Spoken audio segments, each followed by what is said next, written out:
Witam Was serdecznie. Dzisiaj pokażę Wam Nokia 6020. Telefon posiada boczny głośnik. Tu mamy jego głośnik, tu mamy skrót. Do jego funkcji telefon o dziwo posiada aparat. Jest to najzwyklejszy aparat VGA. Po drugiej stronie widzimy tutaj mamy zaczepę na naszą smycz, ściszanie, pogłaszanie naszych dźwięków. U samej góry widzimy włącznik wyłączenia i włączania telefonu i na samym dole znajduje się tutaj port ładowania, port USB i słuchawek. I obok nich widzimy tutaj jeszcze takie wycięcie, małe wycięcie na mikrofon. Tutaj w tym miejscu. Sprawdzimy sobie pod baterią telefon. Telefon posiada baterię oryginalną. Jest to BLC5B.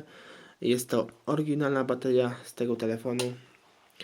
Pod spodem widzimy na nalepce e-mail, w którym roku, czy nie, tu nie mamy rocznika akurat, ale widzimy model telefonu i markę oraz widzimy, tu mamy wersję naszego softu oraz w jakim państwie została Nokia wyprodukowana. W tym przypadku są Niemcy, ale Nokia również produkowała telefony w Chinach, na Rumunii, w Finlandii i na Węgrzech. Teraz sobie sprawdzimy. Uruchomimy sobie teraz telefon, sprawdzimy jego dźwięki.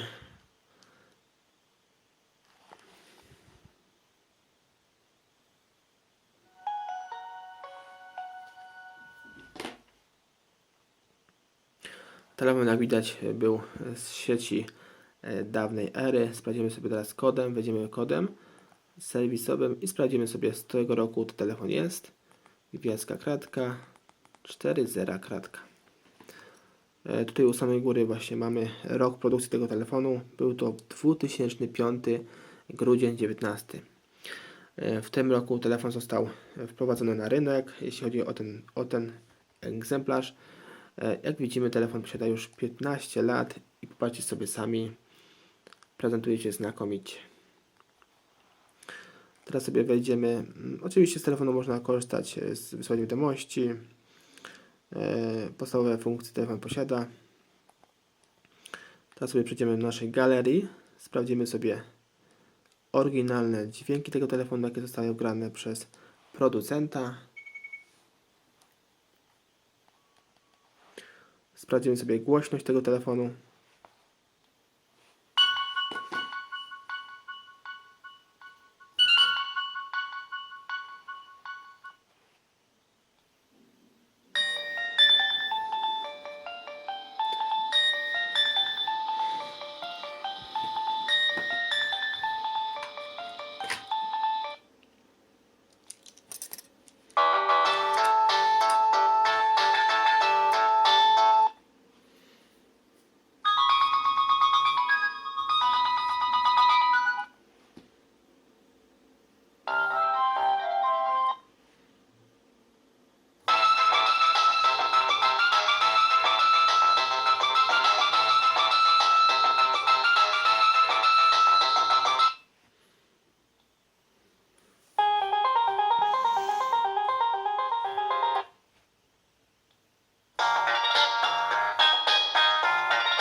Jak słyszeliście, telefon jest bardzo głośny.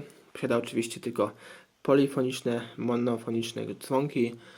Telefon różni się tym od Nokii 6021, że Nokia 6021 nie posiada aparatu.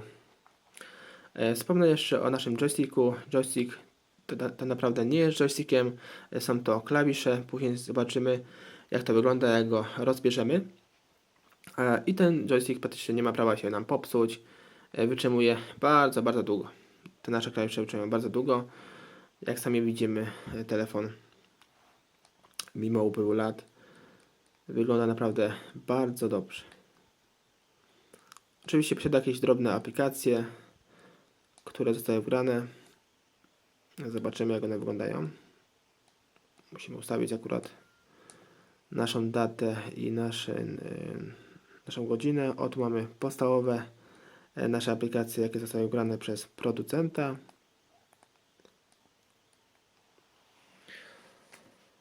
Teraz sobie zdemontujemy nasz telefon. Możemy to zrobić w domowych warunkach. Jest to bardzo proste. Naprawdę polecam go sobie zrobić to w domu.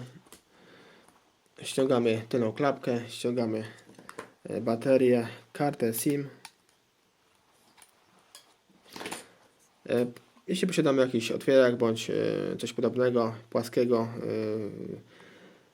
żeby to było z plastiku, podwadzamy od samego dołu naszą obudowę z jednej strony i z drugiej strony.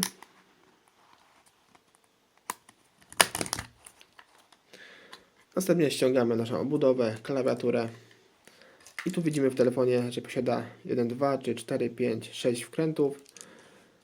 Są to wkręty gwiazdkowe. Odkręcamy je wszystkie.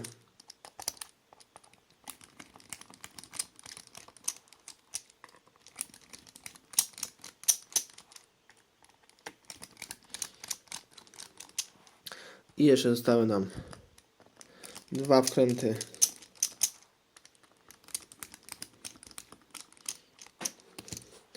wyciągamy wszystkie, odkładamy sobie na bok. Jak widzimy, nasz wyświetlacz z ramką praktycznie nam sam odchodzi. Jest to naprawdę bardzo prosty telefonik w demontażu. Popatrzcie sobie sami, tu jest zaczep wyświetlacza, a tu mamy zaczep na naszej płycie głównej. Odkładamy i podwadzamy praktycznie w jakimkolwiek miejscu, by nie uszkodzić oczywiście elementów. Zawsze nie podwadzajmy w miejscach klawiszy. I tak to wszystko wygląda.